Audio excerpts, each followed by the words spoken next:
Amen. Manatili po tayong nakatayo as we read the word of the Lord from Matthew chapter 25 verses 14 to 29. Matthew chapter 24 verses 14 to 29 says here, "Again, it will be like a man going on a journey who called his servant and entrusted his wealth to them. To the one he gave 5 bags of gold, and to another 2 bags, and to another 1 bag, each according to his ability. Then he went on his journey. The man who had received 5 bags of gold went at once and put his money to work and gained 5 bags more. So also the one with 2 bags of gold gained 2 more. But the man who had received 1 bag went off, dug a hole in the ground, and hid his master's money.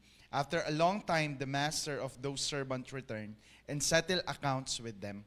The man who has received 5 bags of gold, brought the other 5. 'Master,' he said, 'you entrusted me with 5 bags of gold. See, I have gained 5 more.' His master replied, 'Well done, and good and faithful servants. You have been faithful with few things, and I will put you in charge with many things. Come and share your master's happiness.' The man with 2 bags of gold also came. 'Master,' he said, 'you entrusted me with 2 bags of gold. See, I have gained 2 more.' And his master replied, 'Well done, good and faithful servant. You have been faithful with few things. I will put you in charge of many things. Come and share your master's happiness.' Then the man who had received 1 bag of gold came. 'Master,' he said, 'I knew that you are hard man, harvesting where you have not sown or gather where you have scattered seed. So I was afraid and went out and hid your gold in the ground. See, here is what belongs to you.' His master replied, 'You wicked, lazy servant. You knew that I harvest where I am not sown and gather where I have not scattered seed. Well then, you have put my money on deposit with the banker, so that when I return, I would have received it back with interest. So take the bag of gold from him and give it to the one who has 10 bags. For whoever will be given more, and they will have an abundance. But whoever does not have, even what they have will be taken from them." Can we just close our eyes and let's have a moment of prayer? Father, we bless your name. We magnify your name, Lord God. Salamat po sa araw na to. Salamat sa pag-ibig mo. Salamat sa pagmamahal mo. Salamat sa ginagawa mo sa buhay namin. Father, I pray that let your word speak to us. Di lang po kami basta ma-encourage today. Di lang kami basta ma-motivate today, pero baguhin kami ng iyong mga salita, Panginoon. Speak to every one of us, Lord God. Even to the online people, Lord God. Tulungan mo kami, makinig kami, Panginoon. Bigyan niyo kami ng maayos na internet connection hanggang sa matapos po ang live stream na to, Panginoon. Lord, salamat sapagkat mabuti ka, sapagkat dakila ka, Panginoon. Tulungan niyo po kami sa iyo pong lahat ng papuri, pasasalamat sa pangalan ni Jesus, and everybody will say, Amen and amen and amen. Makakaupo po tayong lahat. So the story is, meron daw isang lalaki or isang mama, they call themselves master, na nagkaroon ng journey or naglakbay. Pero, bago daw po siya maglakbay, pinagkatiwala niya yung kanyang yaman. Tingnan mo nga yung katabi mo. Sabihin mo, ipagkatiwala mo rin yung yaman mo. Okay? Pinagkatiwala daw po niya yung kanyang yaman sa 3 tao. Alright? Yung isa, binigyan niya ng 5, yung isa binigyan niya ng 2, at yung isa binigyan niya ng 1. To make the long story short, after so many days and years, bumalik yung master mula sa kanyang paglalakbay. Tapos yung binigyan niya ng 5, guess what? Nadagdagan uli ng 5. At yung binigyan niya ng 2, nadagdagan ng 2. But this man na binigyan niya ng 1, ang sabi, "Panginoon, alam kong kumukuha ka ng hindi sa'yo at kinukuha mo ang hindi mo naman tinanim. Kaya ang ginawa ko, binaon ko tong yaman mo at ito na, binabalik ko sa'yo." So sabi nung master niya, "Masama ka." Sabi niya, "Ikaw ang tunay na masama. Sana nilagay mo na lang sa bangko para pagdating tumubo. Pero anong ginawa mo? Binaliwala." Parang ganun sinasabi sa atin. Today, pag-usapan natin, alam niyo po, itong parable na to was given to illustrate or ikumpara yung pag-alis ng Diyos at pagbalik ng Panginoon. Naniniwala po ba kayo doon? Amen? Nang sinasabi sa atin, right now, today, babalik si Lord. Umalis si Lord, pero babalik si Lord. Maniwala ka, yung ex mo di na babalik, pero si Lord babalik pa. Amen? Sige, tapikin mo yung katabi mo, sabi mo, si Lord na lang babalik. Okay? Are you still with me? So, ang sinasabi sa atin, this is the story. This is the story. It will be like. That's the Bible says. Yun yung pagkasabi dito sa verse na to. Para siyang paghahari ng Panginoon or maikukumpara na ang Diyos ay naglakbay or may pinuntahan, pero muli siyang babalik. Amen? So that time, Matthew, the Gospel of Matthew was written in the first century when the church is struggling with the issue of Jesus' delay. Ito daw yung panahon nung sinulat daw tong gospel na to. Ito yung mga panahon na yung mga tao ang tagal maghintay or hindi na kinakayanan yung paghihintay dahil ang tagal ni Lord. And because of that, a lot of people sa sobrang tagal ng pagdating ng Panginoon, iniwan na si Lord at hindi na hinintay. Are you still with me? Na para bang yung nangyayari daw sa US ngayon, kung saan po kami nakatira, US, Upper Santa Barbara. Okay? So kung saan daw po, sa US daw po, alam niyo po ba that there's a lot of people na nagsimula na mahal si Lord, pinaglingkuran si Lord, pero along the way, iniwan si Lord. Nakakalungkot kasi a lot of people today sa lugar na yon ay naging agnostic na.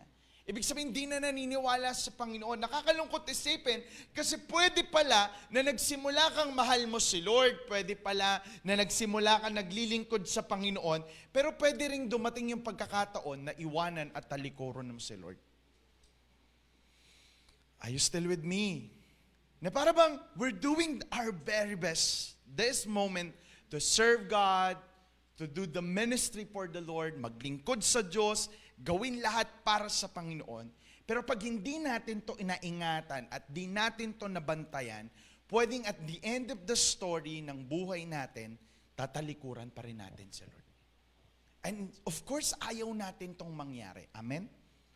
Kaya naman, ngayong araw na to, para masolusyonan natin to, that kung nangyari sa kanila, hindi tayo pwedeng maging mayabang kasi baka pwedeng mangyari din sa atin kung hindi natin to paghahandaan.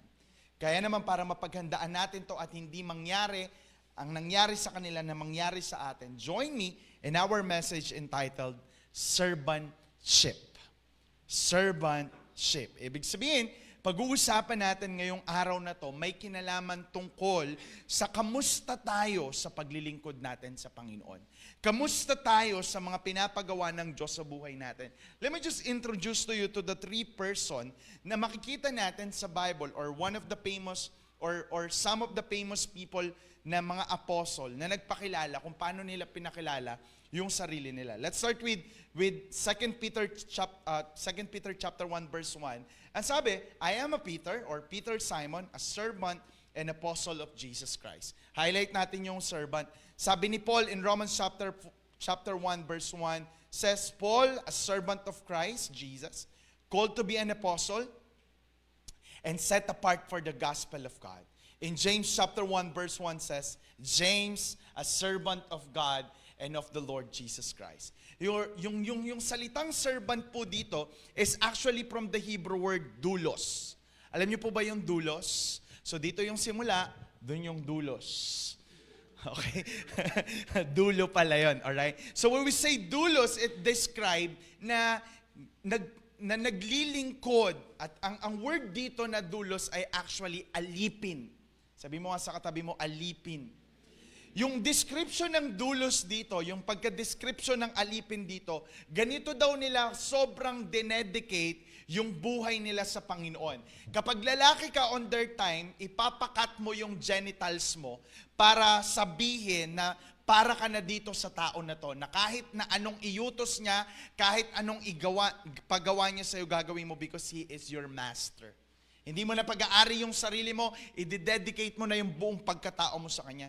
And these people, pambira, nagawa nilang maglingkod sa Panginoon, nagawa nilang gawin ang pinapagawa ng Panginoon sa kanila, hanggang sa dulo, makinig ka mabuti, bakit? Kasi alam nila kung bakit nila to ginagawa.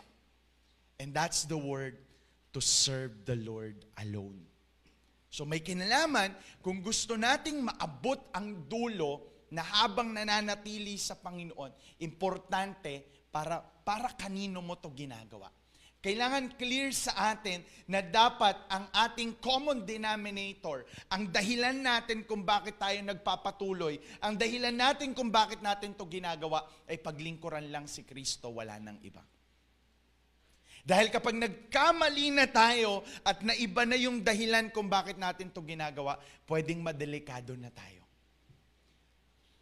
Are you still with me? Are you still with me?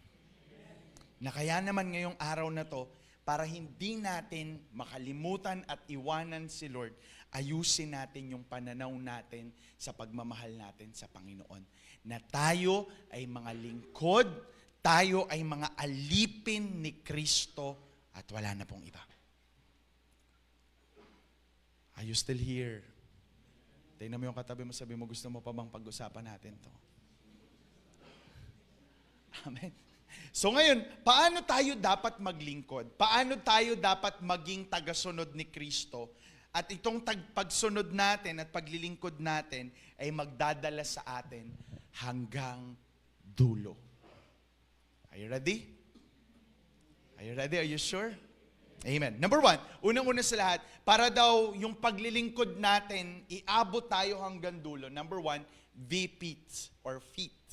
Maging karapat-dapat, suitable quality, standard, type to meet, and required purpose. So be fit. Nang sinasabi sa atin, may pinaglagyan si Lord sa'yo at kaya ka nilagay ni Lord doon sapagkat karapat-dapat ka doon.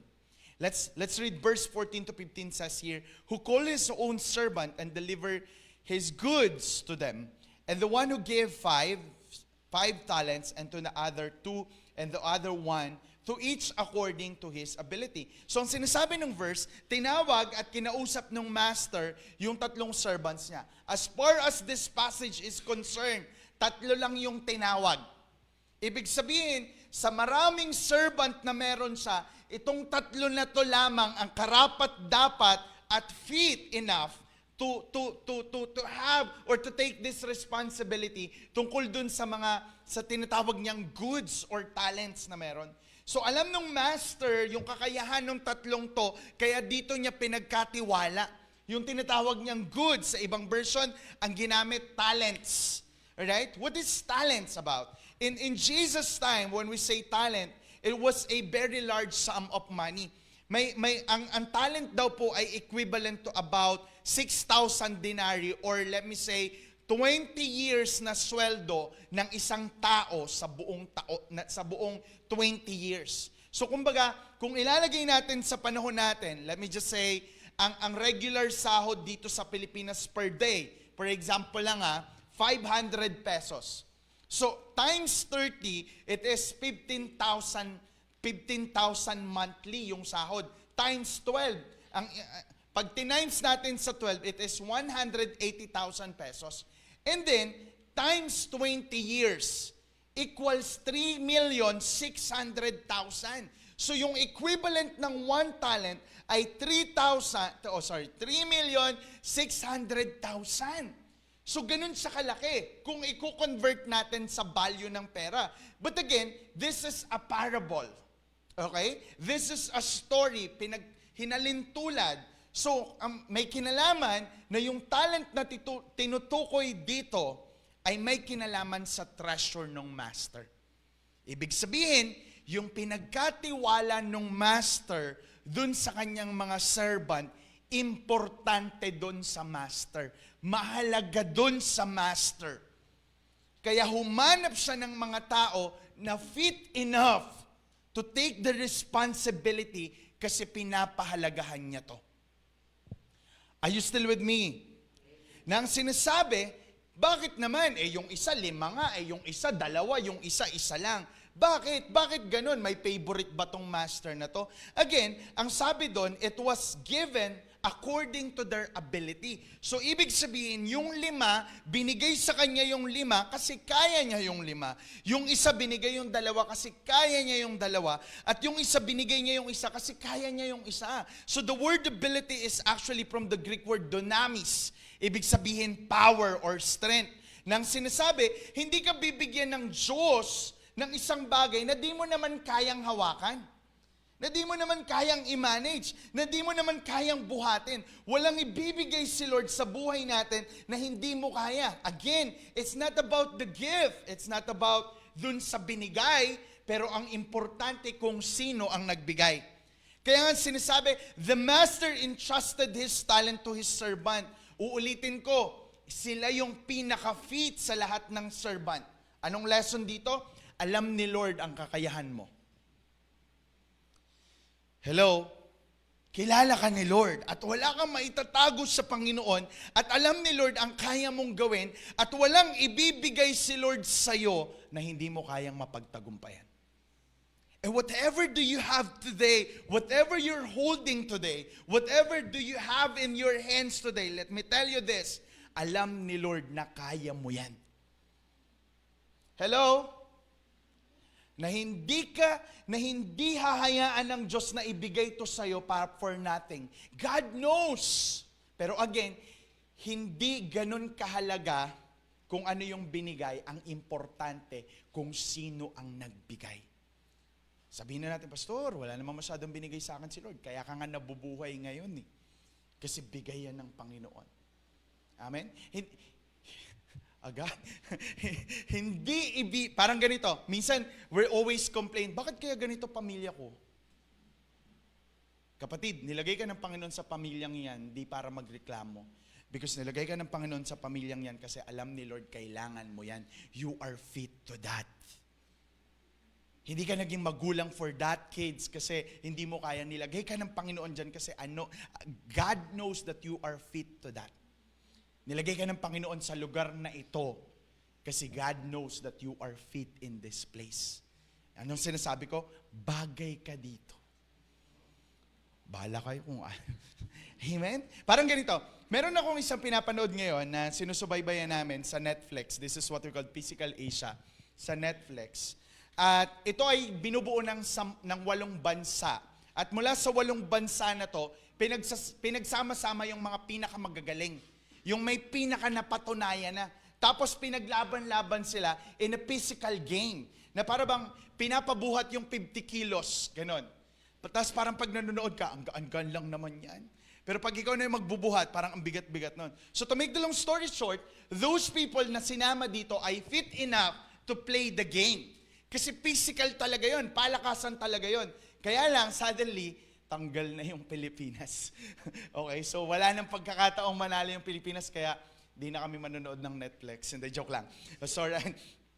My point is, these people, hindi sila pinasok dyan kasi hindi nila kaya. Pinasok sila dyan kasi kaya nila. Kaya lang, ang sabi nila, the reason kung bakit natanggal ang Pilipinas, it's because of the wrong strategy. Kasi labanan to ng stamina.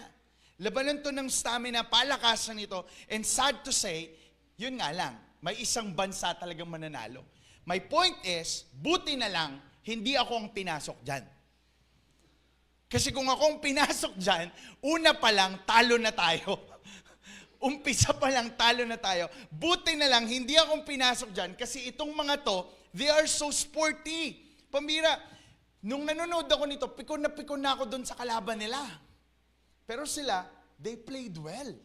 Why? Because they are fit to that game or physical game. Nung sinasabi sa atin, my point is, may pinaglagyan si Lord sa buhay natin. Kaya lang, ang problema, we don't work it out. May binigay sa atin si Lord na sa halip pasalamatan natin, we always complain. Hello? Are you still with me? May pinapagawa sa atin si Lord, hindi natin ginagawa, at kung ano yung hindi pinapagawa sa atin, yun ang ating ginagawa. Are you getting my point? Listen to me. Whether you like it or not, may pinagkatiwala sa iyo si Lord. Kaya lang, nahihirapan tayong i-identify ito kasi hindi natin to pinagpapasalamat sa Panginoon. Are you still here? Can I hear amen? Di ko alam kung gusto niyong ituloy natin ito pinag-uusapan natin. Na ibig sabihin, listen to me, the reason why you have work today, the reason why you're studying today, whatever do you have today, alam ng Diyos, nilagay ka ng Diyos dyan kasi alam ni Lord na kaya mo yan. Kahit na sabihin mo, di ko naman to choice eh. Eh bakit ka graduate? Bakit pinorsa mo? Para sa magulang ko. Para sa pangarap ko.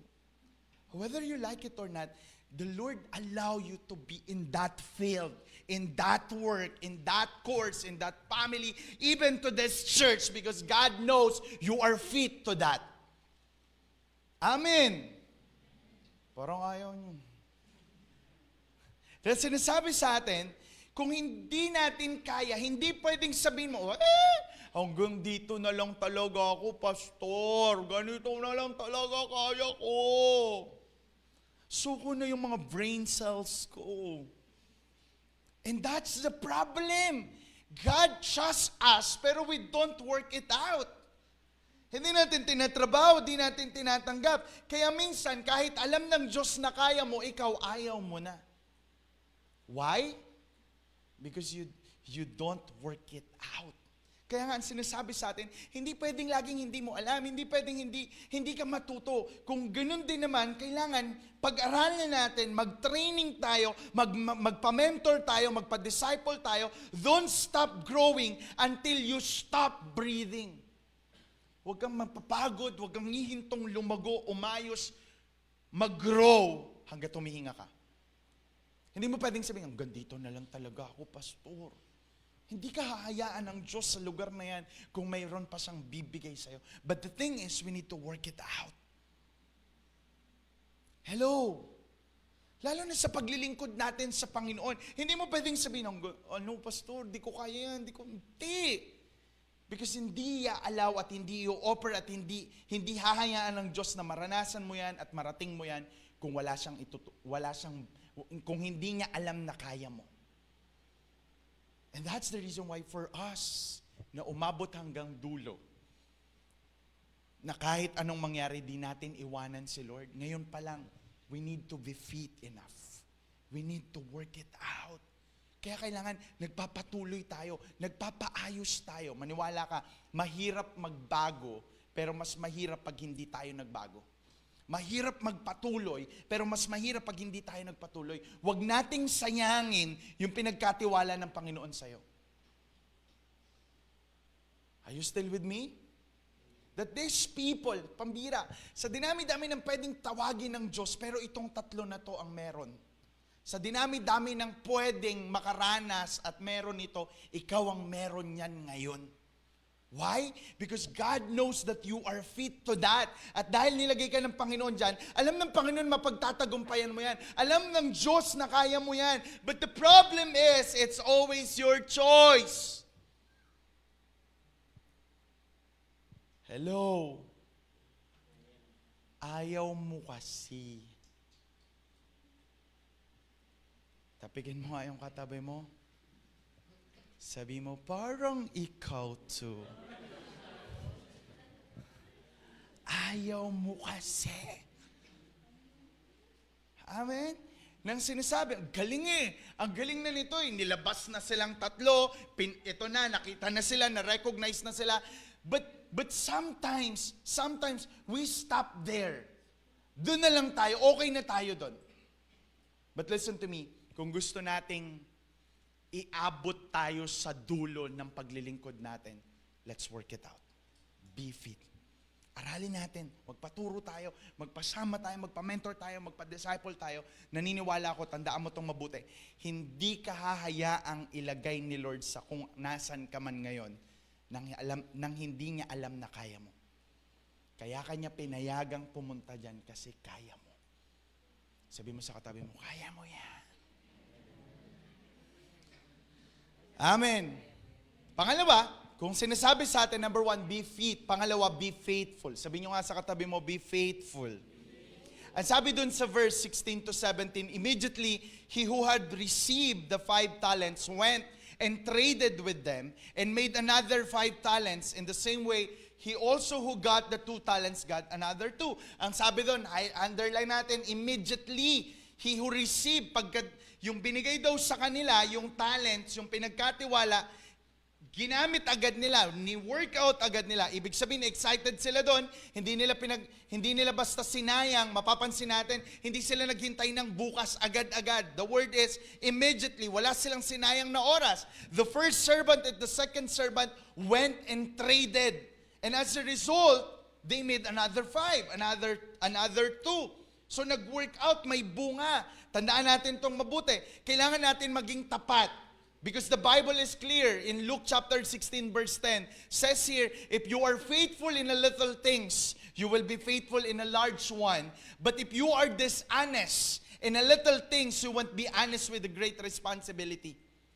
Kung sa maliit, ang clear ang Bible na ang mapagkakatiwalaan sa maliit na bagay ay higit na karapat-dapat pagkatiwalaan sa malaking bagay.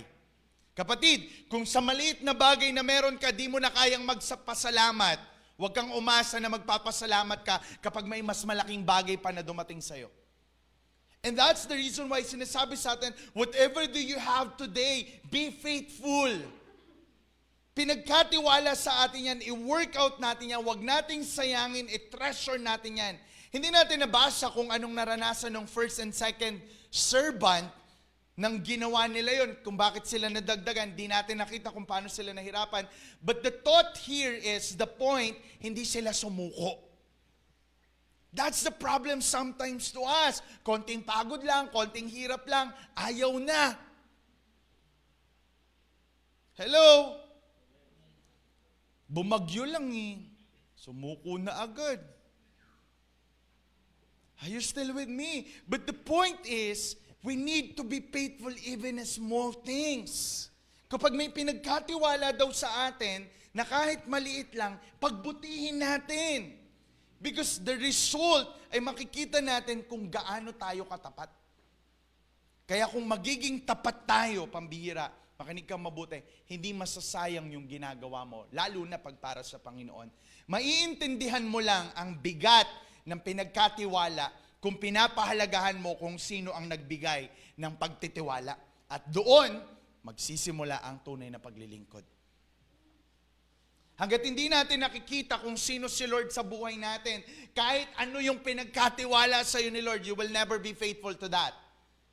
But if you understand, if you know who God is, if you love God, if you honor God, pambira, kahit ano pang paglilingkod, walang maliit at walang malaki, gagawin mo yung the best mo. Bakit? You're doing this for the Lord.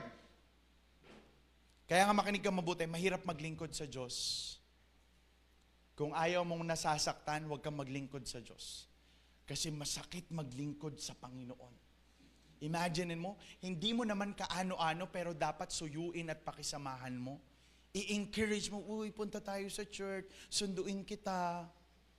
Tapos yung susunduin mo, ayaw ko. Tapos sasabihin, libre kita, ayaw ko pa dyan.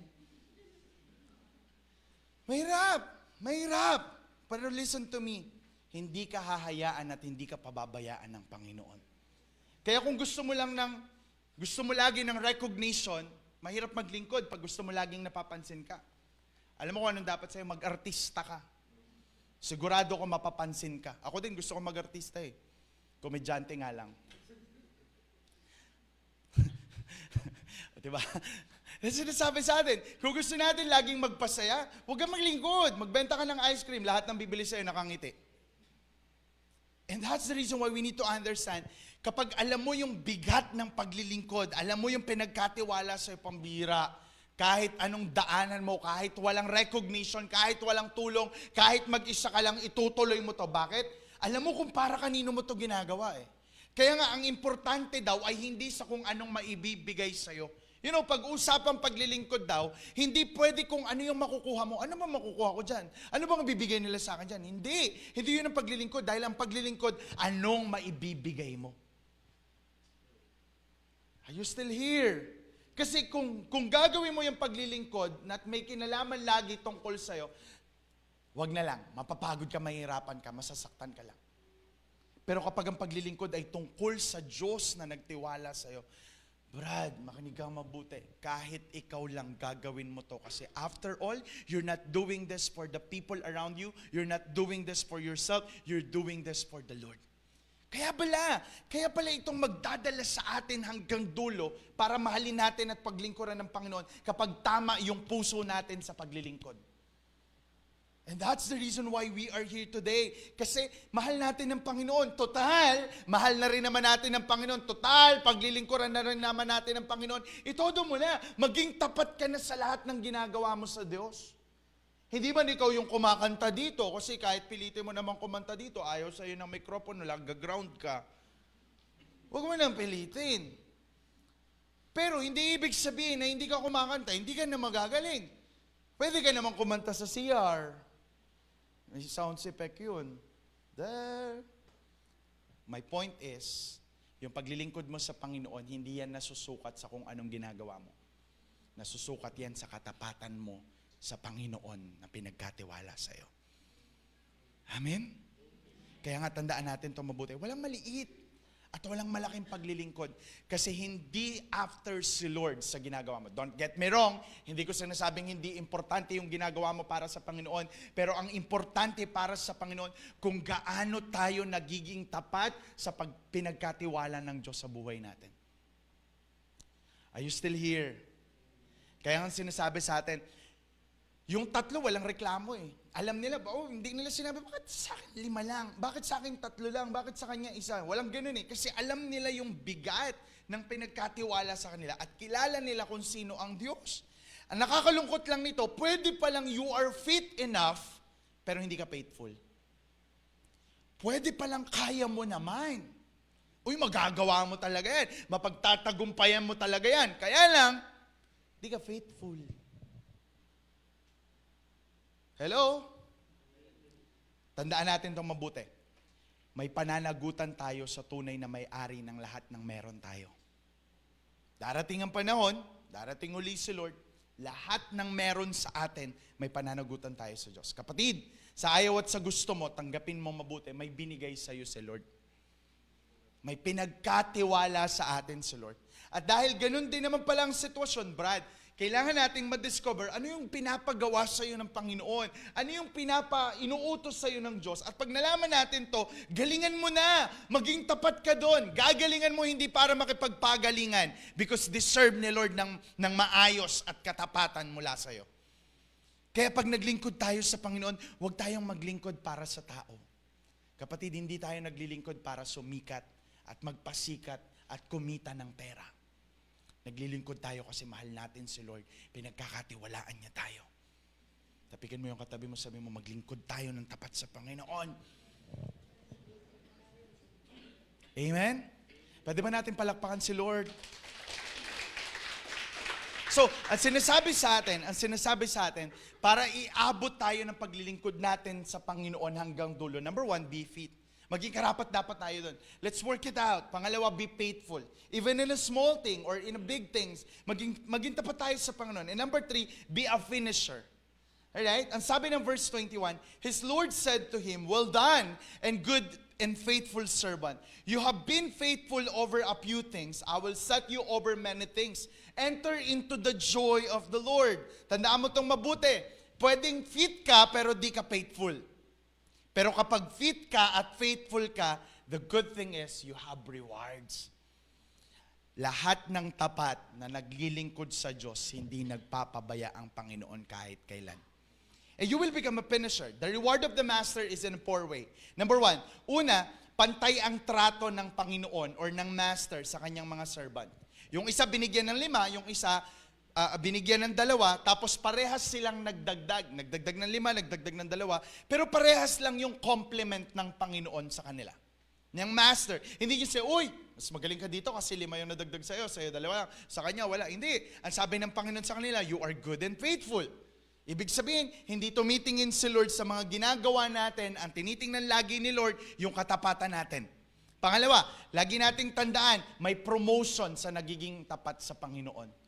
Hindi papayagan ng Panginoon, nagtapat ka sa Diyos, naglingkod ka sa Panginoon, tas hanggang dyan ka na lang. Hindi. There is always promotion when we become faithful to God. And that's the reason we will become finisher. Kasi si Lord mismo ang tutulong sa atin para tapusin natin yung pinapagawa ng Panginoon sa buhay natin.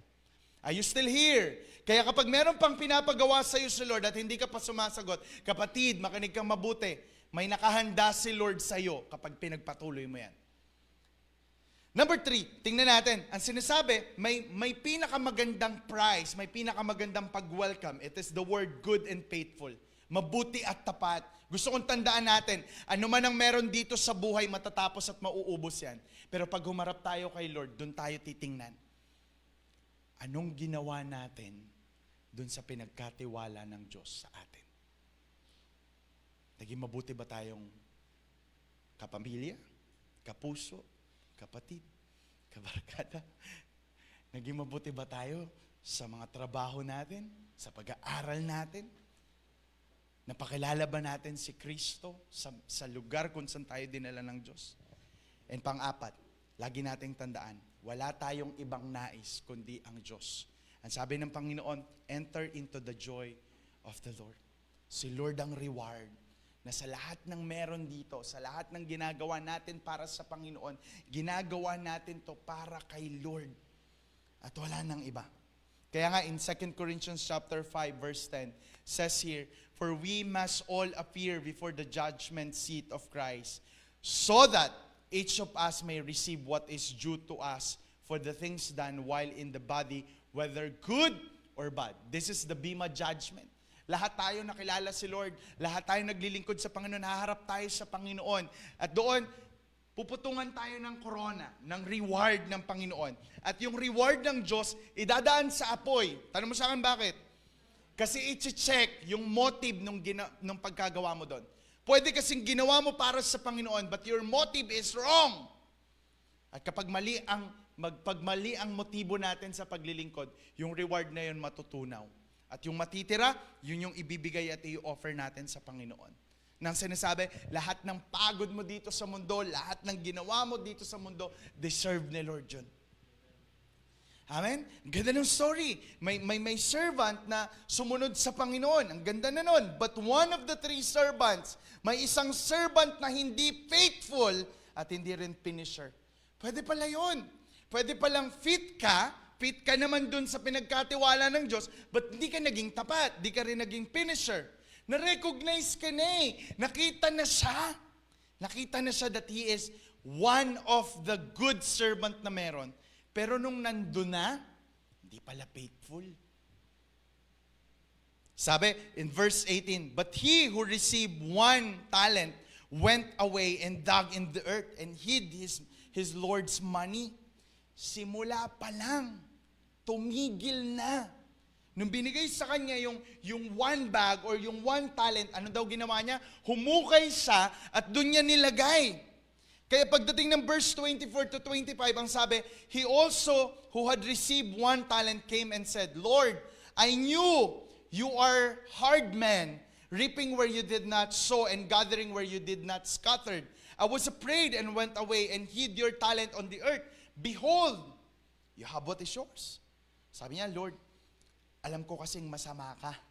Alam ko kasing kumukuha ka ng hindi sa'yo at tumaani ng hindi mo naman tinanim. Kaya ang ginawa ko, yung treasure na pinagkatiwala mo sa akin, kahit importante sa'yo, binaon ko sa lupa. So ito na Lord, ito yung binigay mo. Galing. Galing nung servant na pangatlo. Tindi nung rason na kahit gaano kaganda ang paliwanag, kahit gaano kaganda ang excuses, hindi siya makakaligtas at hindi siya makakatakas. Ang sabi ng master niya, but his Lord answered him, you wicked and slothful servant. Sabi niya, masama ka. Masama ka, sabi niya, you are wicked. Bakit? Kasi pwede naman niyang gawin, pwede naman siya mag-effort, pero di niya ginawa. Pinagbintangan niya pa yung master niya na masama, pero ang totoo, siya yung masama. Kasi pinagkatiwala sa kanya, pero wala siyang ginawa. Are you still here? Take note of this. Katulad ng sinabi ko kanina. Whether you like it or not, may pinagkatiwala sa iyo si Lord. Pero magiging masama tayo kung hindi tayo mapagkakatiwalaan dun sa pinagkatiwala ni Lord. Hello? Di man lang nag-effort. Di man lang nag-ask ng tulong sa iba. Alam mo, walang mangyayari kung wala tayong gagawin. Kailangan natin ng gawin or at trabahuhin yung pinagkatiwala ng Panginoon. Sabi niya pa doon, slothful. Alam mo kung anong ibig sabihin nito? This is one of the major topic in Proverbs. Alam mo ang ibig sabihin nito? Higit ito sa tamad. Alam mo ang ibig sabihin niyan? Wala kang pakialam. Listen to me. Ang taong maraming excuses, they don't care. Hello? Uy, maglingkod ka sa Panginoon. Hello? Ano kasi, madami kaming ginagawa. Are you still here? Nang sinasabi nung master nila dito sa third servant na to, hindi ka lang basta tamad. Wala kang pakialam. Hindi niya pinahalagahan yung pagtitiwala sa kanya kasi wala siyang pakialam dun sa master niya. Na okay namang makontento, makinig kang mabuti, okay namang makontento, pero kung may iaayos ka pa, kung may igagaling ka pa, at may ibubuti ka pa, pero di mo ginawa, at nakontento ka, pambira, wala kang pakialam. That's the point. Are you still with me? Kaya mo naman, pero di ka nag-effort kasi wala kang pakialam. Hello? Andiyan pa po ba kayo? May pakialam pa po ba kayo? Amen? Kaya nga sinasabi sa atin, kaya minsan hanggang dun sa gitna, iiwan natin si Lord, pwede nating iwan si Lord, kasi minsan wala tayong pakialam. Are you getting my point? Naintindihan niyo po ba ako? Kaya nga sinasabi sa atin, let me just end with this. Matthew chapter 23 verse 11, the greatest among you will be your servant. Sabi niya, magaling ka pala eh. Maayos ka pala eh. Matino ka pala. Maglingkod ka. Total, kaya mo naman pala. May ibubuga ka naman pala eh. Maglingkod ka. Mark chapter 9 verse 35. Sabi, if anyone would be first, he must be last and servant of all. Gusto mo maging top? Gusto mo maging maayos? Gusto mong umangat? Magpahuli ka. Maglingkod ka. Kasi sagot ka ni Lord. Sagot ka ng Panginoon. Are you still with me? Balikan natin si Simon. Huwag na tayo lalayo. Si Simon nga, he denied Christ for 3 times. Sabi niya, hindi ko kilala yan. Pero, nung naintindihan ni Simon, listen, nung naintindihan ni Simon kung ano ang ibig sabihin ng paglilingkod, hey, he was willing to die for Christ. At nung ipapako na siya sa cross, sabi niya, I don't deserve that kind of crucifixion. Pabaligtad niyo ko ipako. He gave his life. Kaya hanggang dulo, hanggang kamatayan niya, pinili niya ang Diyos. Si Paul, he was a murderer. Pero nung nakita niya at nakilala niya ang Panginoon, and he understand what service is all about, pagiging alipin ng Diyos, pambira, he is willing to die for the sake of Christ. Si James, half-brother of Jesus, pambihira yun. Hindi nga siya naniniwala kay Jesus eh. Pero, nung naintindihan niya yung paglilingkod, siya yung pangalawa sa handang mamatay para kay Lord. I don't know who you are today. I don't know what kind of service that you offer to God today. But listen, hindi pa huli ang lahat. Hindi pa huli ang lahat. There is always time hanggang nabubuhay tayo. And the reason why we are here today is because the Lord is reminding you. The Lord is reminding us that we need to serve God. Total, maglilingkod na lang din naman tayo sa Panginoon. Total, mag-i-effort na lang din naman tayo. Piliin na nating magpaalipin sa Panginoon kaysa alipinin tayo ng mundo na bababuyin at sisirain tayo. Makinig ka mabuti. The more we serve the Lord, the more na naglilingkod tayo sa Panginoon, the more na makikilala natin ang Panginoon. At habang nakikilala natin ang Panginoon, ang sinasabi sa atin, the grace of God will overflow. The grace of God will abound in every aspect ng buhay natin. At habang naglilingkod tayo sa Panginoon, pinipili natin maglingkod sa Panginoon, mas makikilala natin ang Diyos. At habang nakikilala natin ang Diyos, pambira, hindi magpapabaya ang Panginoon sa buhay mo.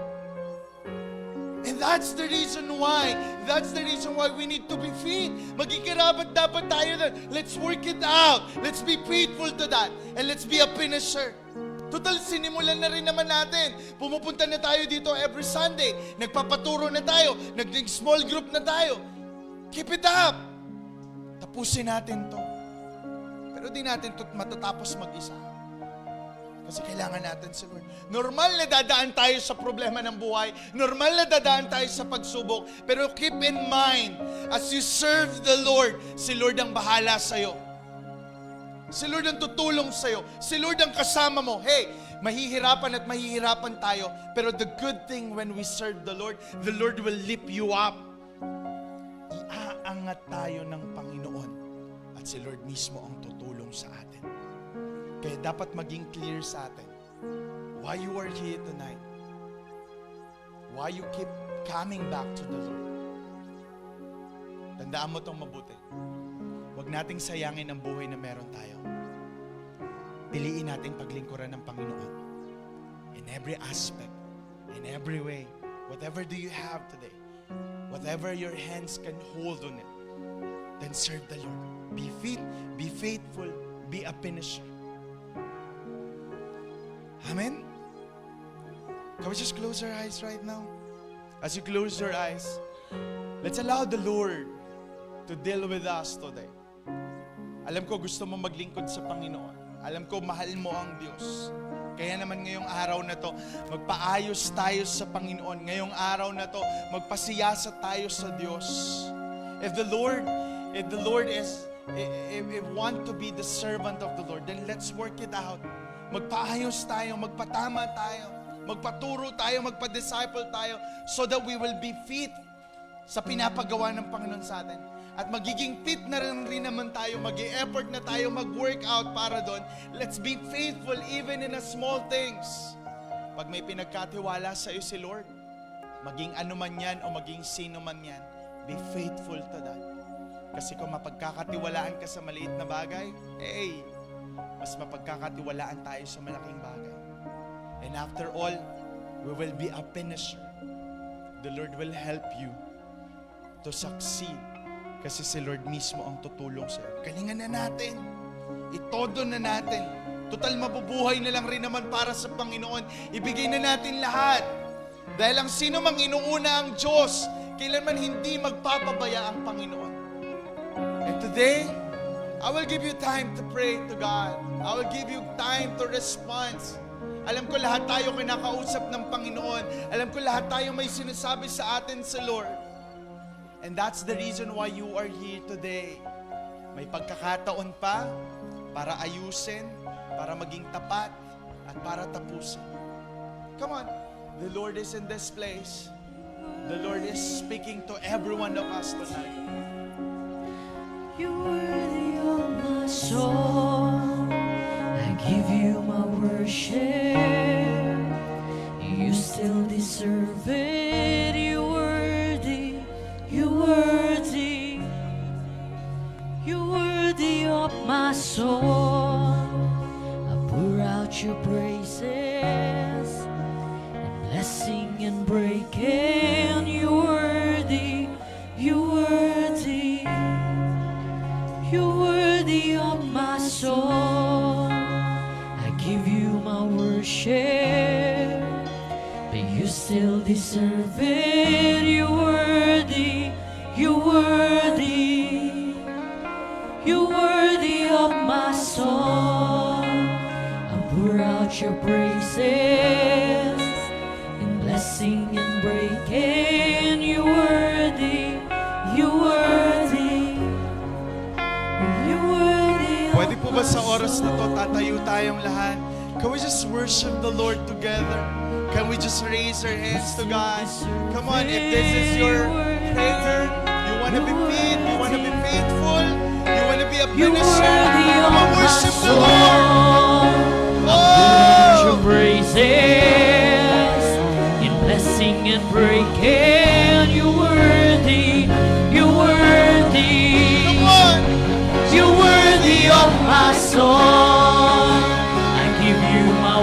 worship. You still deserve it.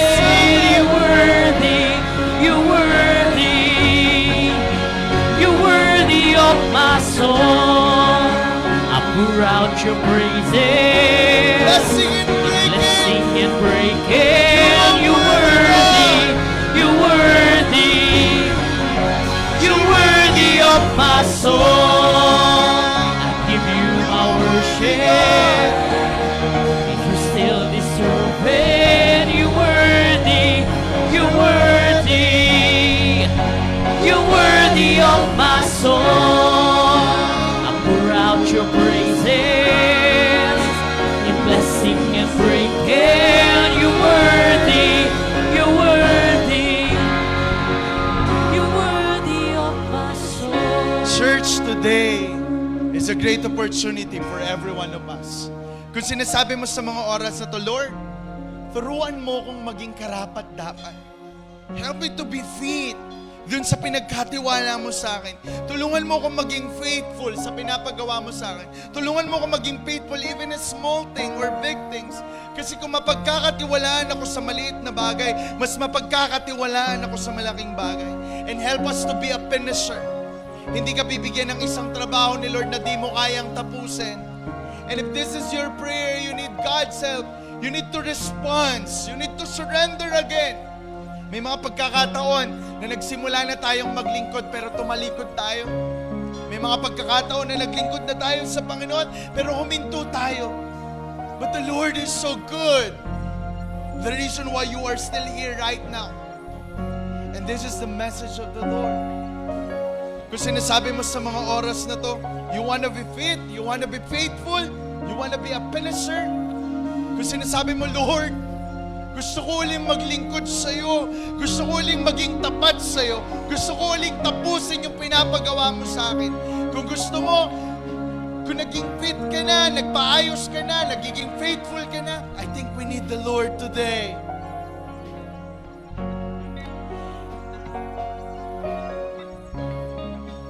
At sa mga oras na to, kung sinasabi mo ito, I invite you to come to this altar. I want you to come to this altar. Kung sinasabi mo, Lord, gusto ko maging fit, maging karapat-dapat sa paglilingkod na to. Gusto ko maging faithful sa paglilingkod na to. Come on, church. Just come to this altar. Just come to this altar and kneel down before God. Hallelujah, hallelujah, hallelujah. Come on, come on. Oh!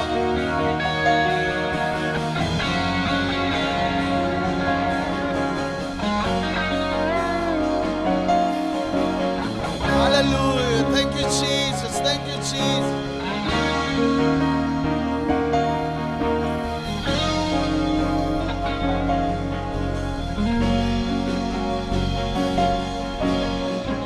Hallelujah. Hallelujah. Hallelujah.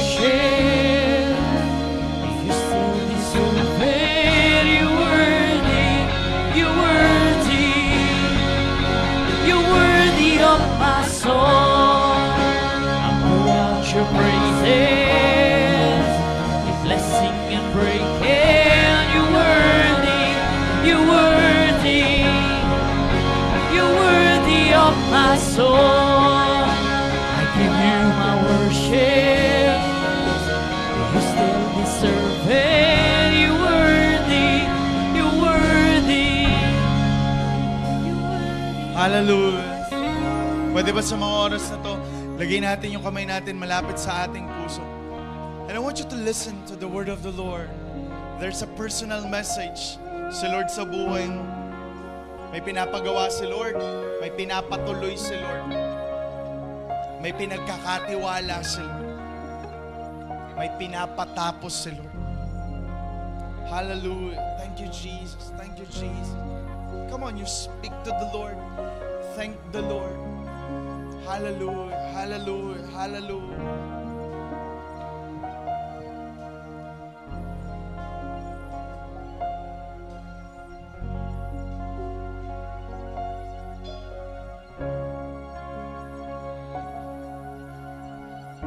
The reason why you are still here because God is not yet done.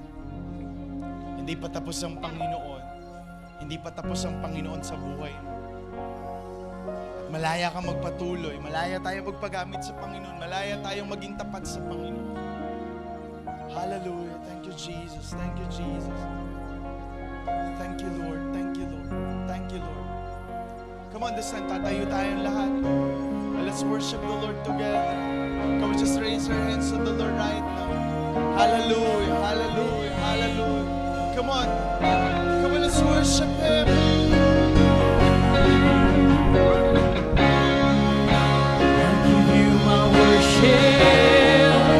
You still deserve it. You're worthy. You're worthy. You're worthy of my soul. I pour out your praises in blessing and breaking. You're worthy. You're worthy. You're worthy of my soul. I give you my worship. You still deserve it. You're worthy. You're worthy.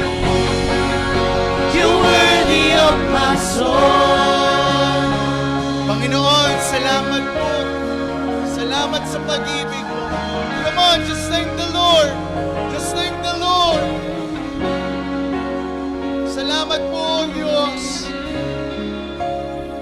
Salamat sa pag-ibig mo, Panginoon. Salamat sa iyong salita. Salamat sa iyong ginagawa sa buhay namin.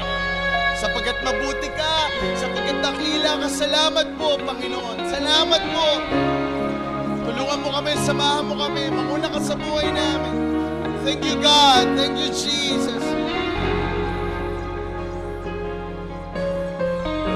Panginoon, salamat sapagkat di ka nagbabago. Salamat sapagkat di ka nagkukulang. Salamat sa paalala. Salamat sa iyong salita. Baguhin kami nito. Tulungan mo kaming ipamuhay namin ito, Panginoon. Lord, salamat po sa iyo pong lahat ng papuri, ng pasasalamat sa pangalan ni Jesus. And everybody will say, Amen and Amen.